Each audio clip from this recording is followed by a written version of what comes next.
നമസ്കാരം കൂട്ടുകാരെ. പണ്ട് പണ്ട്, വളരെ പണ്ട്, മരതകക്കാട് എന്ന അതിമനോഹരമായ ഒരു കാടുണ്ടായിരുന്നു. പച്ചപ്പട്ടു ഗീച്ചതുപോലെയുള്ള പുൽമേടുകളും ആകാശമുട്ടെ വളർന്നു നിൽക്കുന്ന വൻമരങ്ങളും തെളിനീരൊഴുകുന്ന അരുവികളും നിറഞ്ഞ ഒരു സ്വർഗരാജ്യം. ആ കാട്ടിലെ ഏറ്റവും വികൃതിയും എന്നാൽ ഏറ്റവും സ്നേഹവാനുമായ ഒരു ആനക്കുട്ടിയായിരുന്നു ഗജു. ഗജുവിന് നല്ല കരുത്തുള്ള തുമ്പിക്കൈയും വലിപ്പമുള്ള ചെവികളും തിളങ്ങുന്ന കുറുമ്പൻ കണ്ണുകളും ഉണ്ടായിരുന്നു. ഗജുവിന്റെ ഏറ്റവും വലിയ ആഗ്രഹം ആകാശത്തിലെ മേഘങ്ങളെ തൊടുക എന്നതായിരുന്നു. കാട്ടിലെ പുൽമേട്ടിൽ കിടന്ന് മുകളിലേക്ക് നോക്കുമ്പോൾ ആകാശത്തിലൂടെ ഒഴുകി നടക്കുന്ന വെളുത്ത പഞ്ഞിക്കെട്ടുകൾ പോലെയുള്ള മേഘങ്ങളെ കാണുമ്പോൾ ഗജു പറയും, "അമ്മേ, എനിക്ക് ആ മേഘങ്ങളുടെ പുറത്തു കയറി ലോകം കാണണം." അത് കേട്ട് അമ്മയാന ചിരിക്കും. "ഗജു, നമ്മൾ ആനകളാണ്, നമുക്ക് പറക്കാൻ കഴിയില്ലല്ലോ," അമ്മ സ്നേഹത്തോടെ പറയും. പക്ഷെ ഗജുവിന്റെ മനസ്സ് എപ്പോഴും ആകാശത്തായിരുന്നു. അങ്ങനെയിരിക്കെ മരതകക്കാട്ടിൽ വലിയൊരു വരൾച്ച വന്നു. മാസങ്ങളായി മഴ പെയ്തില്ല. അരുവികൾ വറ്റി വരണ്ടു. മരങ്ങളുടെ ഇലകൾ കരിഞ്ഞു തുടങ്ങി. മൃഗങ്ങൾ ദാഹം കൊണ്ട് വലഞ്ഞു. കാട്ടിലെ രാജാവായ സിംഹം എല്ലാവരെയും വിളിച്ച് ഒരു യോഗം കൂടി. "മേഘരാജാവിന് നമ്മളോട് ദേഷ്യമാണെന്ന് തോന്നുന്നു, അതാണ് മഴ പെയ്യാത്തത്," പ്രായമുള്ള മൂങ്ങ പറഞ്ഞു. ഇതു കേട്ട ഗജുവിന് സങ്കടമായി. തന്റെ കൂട്ടുകാരെല്ലാം വെള്ളം കിട്ടാതെ വിഷമിക്കുന്നത് അവന് സഹിക്കാൻ കഴിഞ്ഞില്ല. അവൻ അന്ന് രാത്രി ആരും കാണാതെ കാടിന്റെ ഏറ്റവും ഉയരമുള്ള മലമുകളിലേക്ക് നടന്നു.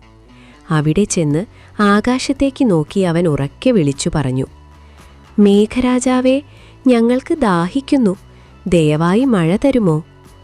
പെട്ടെന്നാണത് സംഭവിച്ചത്. ആകാശത്തു നിന്നും ഒരു ചെറിയ വെളിച്ചം താഴേക്ക് വന്നു.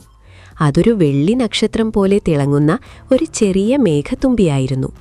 അതിൻ്റെ പേര് തുത്തു എന്നായിരുന്നു.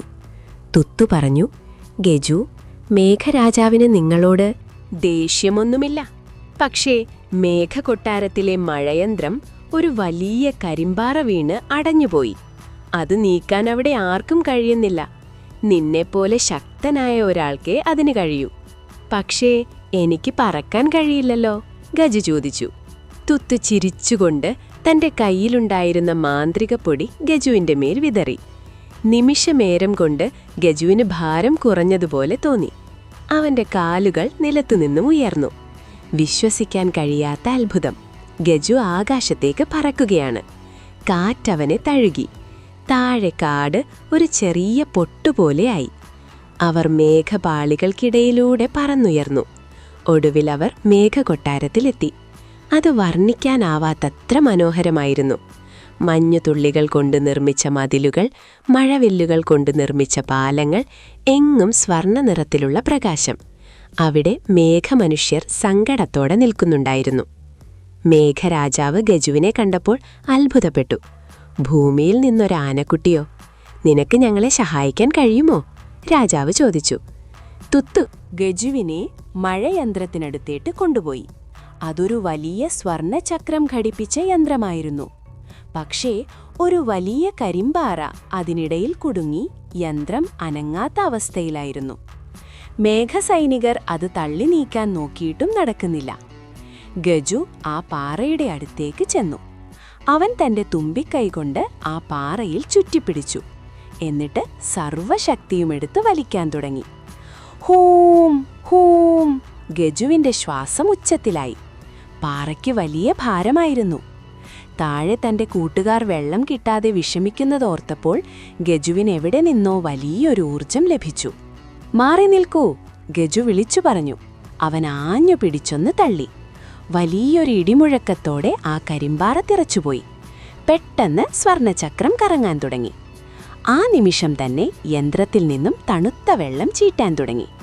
മേഘരാജ്യം മുഴുവൻ സന്തോഷം കൊണ്ട് തുള്ളിച്ചാടി. മേഘരാജാവ് ഗജുവിനെ കെട്ടിപ്പിടിച്ചു.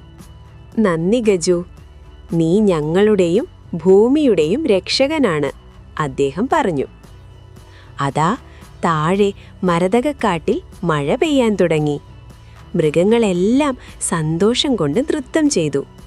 അരുവികൾ വീണ്ടും നിറഞ്ഞൊഴുകി. ഗജു മേഘരാജ്യത്തു നിന്നും താഴേക്ക് നോക്കി. തൻ്റെ കാട് വീണ്ടും പച്ച പണിയുന്നത് കണ്ട് അവൻ്റെ കണ്ണുകൾ സന്തോഷം കൊണ്ട് നിറഞ്ഞു. തിരികെ പോകാൻ നേരമായപ്പോൾ മേഘരാജാവ് ഗജുവിനൊരു സമ്മാനം നൽകി. എപ്പോൾ വേണമെങ്കിലും ഗജുവിന് മേഘരാജ്യത്തേക്ക് വരാനുള്ള ഒരു മാന്ത്രിക മഴവിൽ പാലം. ഗജു ആ മഴവില്ലിലൂടെ തെന്നി തെന്നി താഴേക്ക് ഇറങ്ങി. കാട്ടിലെത്തിയ ഗജുവിനെ എല്ലാവരും ചേർന്ന് സ്വീകരിച്ചു. അന്നു മുതൽ ഗജു വെറുമൊരു ആനക്കുട്ടിയായിരുന്നില്ല, ആകാശത്തോളം വളർന്ന വീരനായ ഗജുവായിരുന്നു. ആകാശത്ത് മഴവില്ല് തെളിയുമ്പോഴെല്ലാം ഗജു തൻ്റെ മേഘക്കൂട്ടുകാരെ ഓർത്ത് പുഞ്ചിരിക്കും. അങ്ങനെ മരതകക്കാട്ടിൽ സന്തോഷവും സമാധാനവും തിരിച്ചെത്തി.